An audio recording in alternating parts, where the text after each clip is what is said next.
It is April 7th, 2024. It is 4:10 a.m. Sorry, it's 4:10 p.m. So yesterday I didn't do any logs at all because a couple of things. One is we went downtown to spend time with family and just to hang out downtown because my cousin flew back from LA to spend time with us to help clean up my mom's stuff and to go through more paperwork.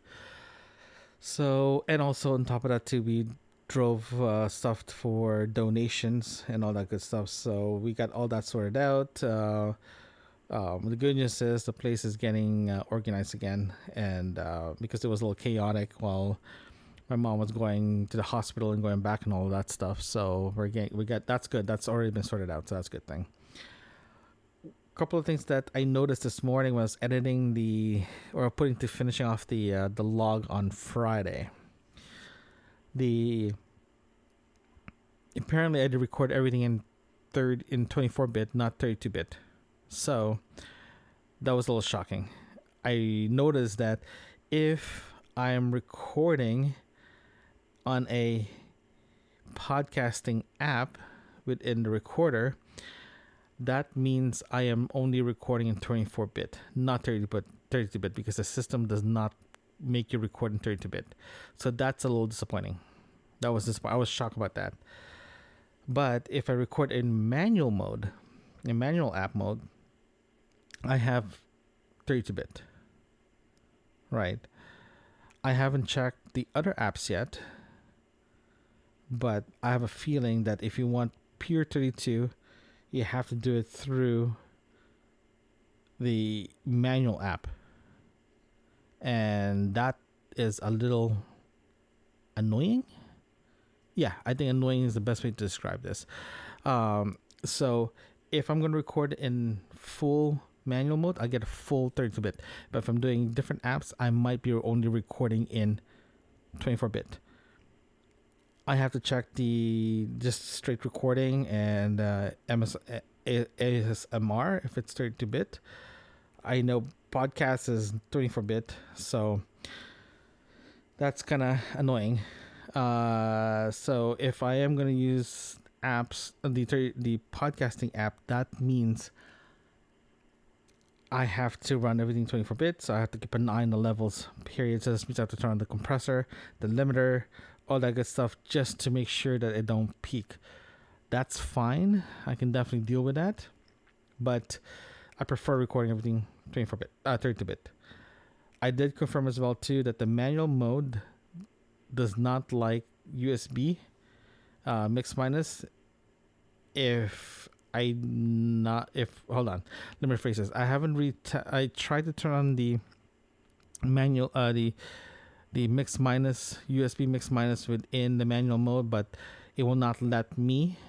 I'm going to try one more test to see if it works, but right now it will not let me record 32-bit. It will not record USB mix minus. If I do that, I have to go to the podcasting app, record in 24-bit, and ride the fader. Yeah, that is not what I expected. So this unit has probably another 2 more firmware until it becomes exactly what people wanted to see. So that's where I stand right now regarding this recorder.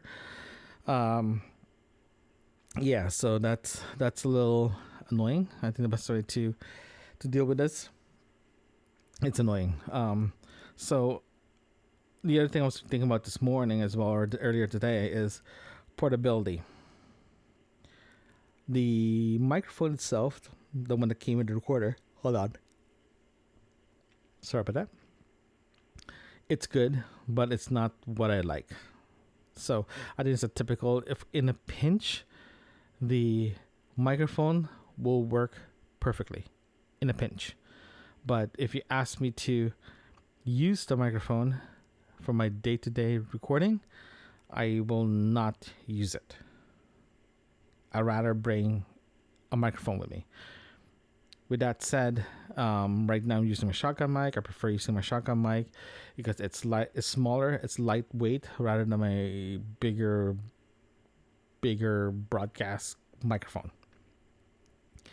The goal for this one is to have a portable unit that or portable setup that I can go anywhere. For example, if I go away on a trip, in a train, for example, then I need something that I can carry with me in two small cases. So right now I have two GoPro cases that I can check if it fits.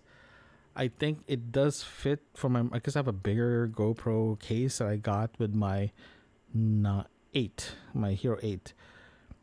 If I can fit my shotgun and my stand within the case, and my Portacapture fits in my other GoPro case, my smaller one, then perfect. This is exact setup that I'm looking for. It works exactly the way I need to work. It's going to work perfectly. But in a bind, I'll use my lavalier mic that can attach to the recorder, and I can use that to record my logs or any podcast I'm doing. So that works perfectly. And for phone calls, I can actually record phone calls through the podcasting app. It will be nice, again, to use the USB and turn on mix minus in the manual mode, but until I figured out how to turn that on, that'll be perfect, because I read somewhere that I can actually have mix minus in manual mode. I think one of the reviewers said it, so I'm trying to get that up and running, but so far it's not working. I can't find a way to turn it on. I'm about to call Tascam or message Tascam to see if that is feasible or not. But if it is, this recorder will never leave manual mode. It's going to be constantly in manual mode. It will never go to any other apps. And I also noticed that too, that if I turn off the recorder in any manual mode, it will stay in manual mode when you turn it on. So that's a good thing. But yeah, so those are little things that I found this morning. So kind of like, whatever. So what else happened? Oh, I was watching or listening to the Jays game, and right now it's starting the season. They're 6-6, and some are other. Granted, they are playing in the American League East, so that means it's considered the toughest division in baseball. And tomorrow, Monday, is their home opener at 7 a.m. That means downtown's going to be busy, plus the eclipse, plus people trying to get home. The wife is going to be in traffic for a long time, so I have to make sure to remind her to get gas tomorrow before she goes to work or before she goes home, because it's going to be a long drive for her, because I think there's also a hockey game in Toronto as well too, or a basketball game. So if that's the case, the city's going to be packed, the highway's going to be packed, the commute from Niagara Falls will be packed, everyone will be moving somewhere, so it's going to be great. And on top of that too, you have the eclipse, so people are freaking out because people won't see. I don't know when the society became a nanny society. It's just really weird. But yeah, it's just weird. But yeah, well, today for the rest of the day, we're just gonna relax and do laundry and put our feet up and just enjoy the weekend. So yeah, it's a slow weekend.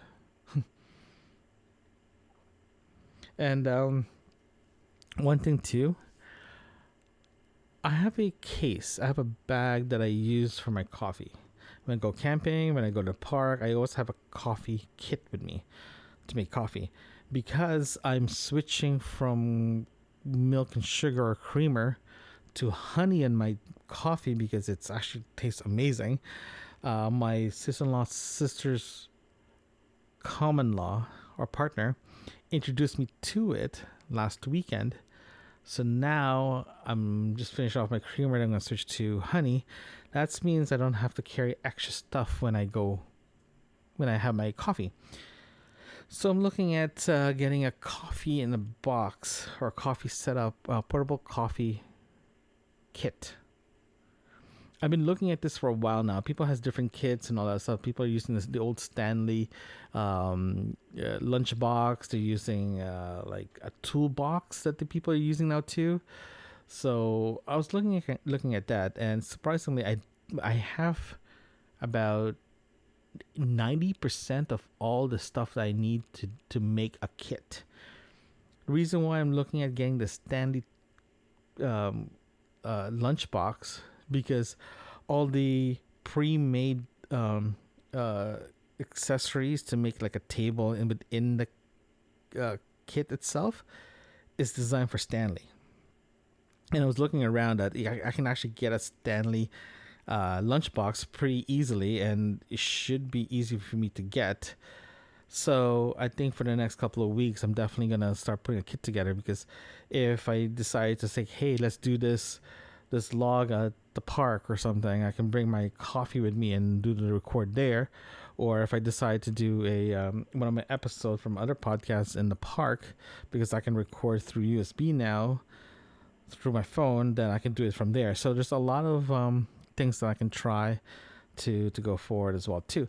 Also, I do want to mention as well that I was putting together my the show, the new show ideas, the new show that I'm putting together, and there's a lot of possibilities that I'll be away from home for 12 to 24 hours doing those recordings. So I definitely need to have a coffee kit with me to go with me, because sometimes I just don't want to drink other people's coffee. I'm kind of coffee snob that way. Yeah. And my coffee is actually, the recipe is kind of strong. So it's for me to have or drink other people's coffee. I get very turned. I try not to drink it because it's too weak. You know what I mean? It's like, for me, my coffee recipe is designed to be a stronger, flavorful taste. So if I can't taste the coffee, that means it's not strong enough. And we're not talking about dark roast versus medium roast versus light roast, because if you go to a light roast, it's more caffeine. If you go to a dark roast, that means it's less caffeine. So people are normally go for medium roast to get that balance, right? So that's why I'm looking at getting I'm putting together a coffee box, a portable coffee box or portable coffee kit for myself, just to have good coffee. Yeah, I think that's what's gonna happen. Next few weeks, I'll see what I can get. It is 4:33 p.m. and I did some checking. I redid all my settings and all my presets and all that stuff for the recorder, and I did confirm that the recorder does not record 32-bit on the podcasting app. I did also check if I turn on USB on the manual mode, if I can get 32-bit. Apparently, I can't do that either. So what I'm stuck with is, if I want 32-bit, I record in manual mode. If I'm going to record a podcast with USB, then I don't get 32-bit, I get 24-bit. So going forward, I am going to be recording everything in manual mode. And yeah, it's kind of weird how they're doing this 32-bit recording thing. It's really baffling me and how they're doing it. I'm going to read the manual again to see if I'm missing anything, but so far I'm not. I don't feel like I'm missing anything. I don't feel that I'm not. Yeah, I feel like I'm not missing anything here. I think I got everything correctly. It's just the way this is actually being done. It just does not make any sense. I did turn on in the podcasting app. I did turn on the compressor just to get a little bit of help and just getting me for the final mix of the podcast. So if I am going to do an individual recording before then do everything in post, then I'll do it in manual mode. If I have to do everything with the USB, then I'll do everything in the podcasting with the USB. But I am gonna again double check if I can turn on the mix minus in the manual mode. I swear I read it somewhere or someone said I can turn it on. That's why I ending up getting one of these, because it gives me that opportunity. Also, I haven't tried yet if I'll be using my my two mic preamp with the compressor on this recorder yet. I was planning to do that today, but it just got really busy, so I'll test that tomorrow and see if I can get something from that and keep testing and playing with it, because I really do. So far, I really do like this recorder. I really do. I am more and more contemplating getting the USB. Yeah, it's not USB. Sorry, the Bluetooth adapter for this one. Again, I still don't know why they have this separately. It still baffles me. But yeah, so I'm gonna get that probably the next couple of weeks, because I'm still looking at carrying, like, okay, right now my kit is, I have a mic stand with a Shure MX MEX M yeah, shotgun mic oh my gosh, MKV, sorry, MKE 600, sorry, it's a Shure MK, it's a Sennheiser MKE 600 short XLR and the recorder. And I do want to bring this as a kit so it's easier to carry. Plus, the headphone I'm using right now is just over-ear cans, but I do have in-ear monitors that I can use as a reference point. So I have this kit. I just have to put them in a nice, neat package to carry this with me. I do have a lavalier that I can use just in case I can't bring this big microphone. Okay, that's all I have for today. Talk to you later.